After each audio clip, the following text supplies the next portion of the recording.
si en plus maintenant, elle se laisse partir, chose que moi j'aurais interdit il y a quelques années à faire à un patient, et que lorsqu'elle tire, elle fait une rotation, en fait, elle rajoute un travail dynamique de ses obliques.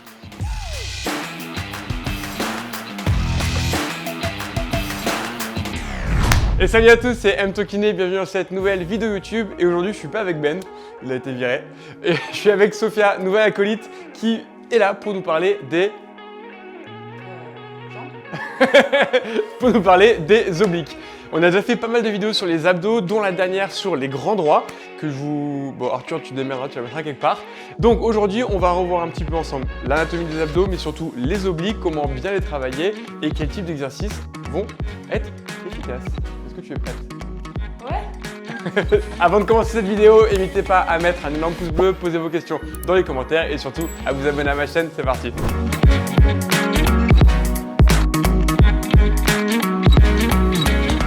Alors, pour reprendre l'anatomie, on a vu les grands droits dans les vidéos précédentes qui sont des abdos très... Non, moi je crois qu'il faut que vous arrêtiez d'essayer de dire des trucs. droit, merci. En gros, qui sont le fameux six-pack, hein, qui sont des abdominaux... Je sais pas quoi dire. En gros, c'est qu'ils font vers l'avant, vers l'arrière, quoi. Là où... Ouais, exactement, merci. Là où, à l'inverse, les obliques, eux, sont... Non, ça c'est de l'inclinaison. Tu étais presque. Les obliques qui, eux, sont beaucoup plus obliques. Il faut plus que vous parliez avec des gens. Elle est nulle cette vidéo, putain. Bref, regardez l'orientation. Ce qu'on regarde, c'est que, voilà, c'est ça que je voulais dire. Les grands droits étaient vachement de haut en bas, là où les obliques, eux, sont en diagonale. Ça y est, ça fait un quart d'heure qu'on a commencé la vidéo, mais j'y arrive. Et donc, c'est important parce que cette particularité anatomique va donc nous donner des exercices différents. Grand droit, avant-arrière, je fais ça. Oblique, obliquité, rotation. C'est beaucoup sur ce type d'exercice qu'on va pouvoir les travailler. Là, on a dessiné deux obliques. Et je suis extrêmement nul. Je ne comprends pas. Axel, peux-tu nous dire, ça c'est lequel? C'est l'interne ou l'externe? L'interne. Ça c'est l'oblique interne et l'oblique externe de l'autre côté. Mais évidemment, vous avez tout pareil. Vous avez un oblique interne et un oblique externe de chaque côté. Donc en dos, il y en a 4. Je me suis planté. T'es mauvais, t'es mauvais. Il y a un oblique interne, un oblique externe ici. Et un oblique interne, un oblique externe ici. Donc quand on voit cette orientation, en fait, ce type de groupe musculaire, ça va faire ce mouvement. À l'inverse, les autres obliques vont faire l'inverse, ce mouvement-là. Donc, à chaque fois, il faudra évidemment faire les deux côtés et toute l'amplitude parce qu'on a un interne et un externe d'un côté et un interne et un externe de l'autre. Et d'ailleurs, si tu veux en savoir plus sur les abdominaux, il y a toute une partie de mon livre qui est dédiée à ça. Il y a une partie où je t'explique déjà quelle est la différence entre un muscle et un tendon. Et il y a toute une partie, évidemment, en body painting où je t'explique à nouveau les grands droits, les obliques, le transverse, comment ça marche, comment ça fonctionne. Tout est complètement détaillé avec évidemment des images pour bien comprendre de quoi on est en train de parler.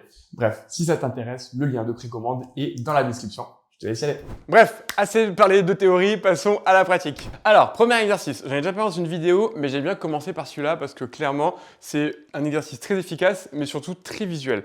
Le pal-off press. Donc, on va demander à Sophia de tendre les bras au maximum. Dans cette position, qu'est-ce que fait l'élastique? L'élastique a envie d'envoyer Sophia vers la gauche.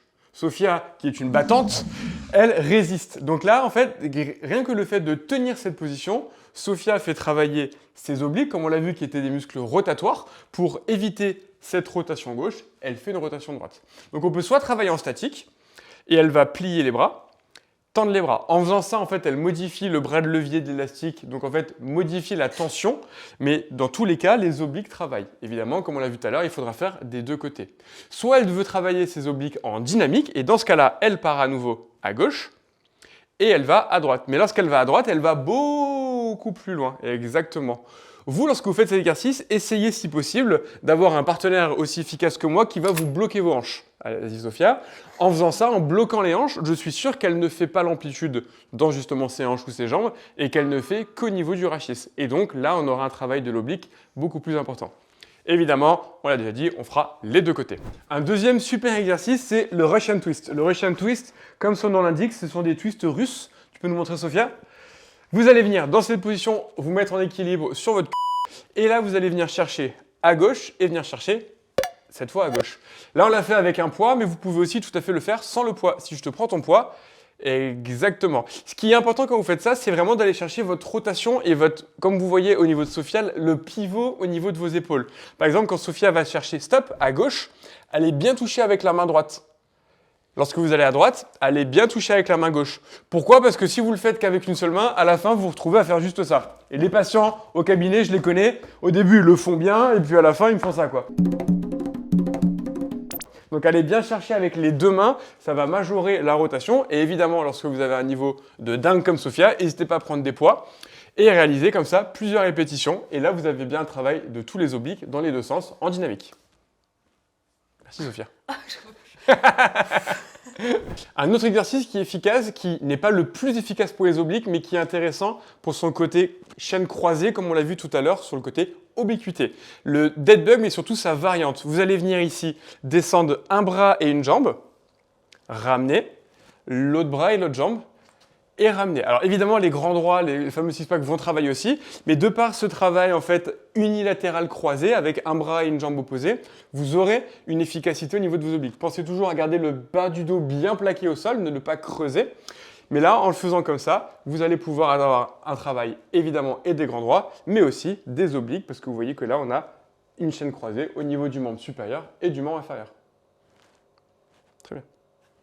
Un autre exercice qui est hyper efficace pour travailler les obliques, même si on ne dirait pas, ce qu'on appelle le Philly press. Donc vous mettez en position de fente, vous prenez deux poids, donc là vous avez déjà un super exercice de gainage global, et là vous allez venir développer un seul bras au-dessus de la tête, et redescendre. Et vous faites plusieurs répétitions comme ça. Pourquoi est-ce qu'il est intéressant? Parce que de par ce côté 3 dimensions, le fait d'être en plan, vous allez avoir un travail de vos obliques pour stabiliser votre rachis et éviter que vous partiez dans tous les sens et que ça ne pivote. Donc là, vous avez un travail, ce qu'on appelle des fois globalement dans le jargon, tu peux faire une petite pause si tu veux, le gainage, je travaille les muscles profonds et compagnie, en fait c'est de ça dont on est en train de parler. C'est votre capacité à verrouiller votre tronc, à vous stabiliser pendant que vos membres supérieurs ou inférieurs vont travailler. Et là, ce sera tout à fait le cas, évidemment, du transverse, des grands droits, mais surtout, ce qui nous intéresse aujourd'hui, des obliques.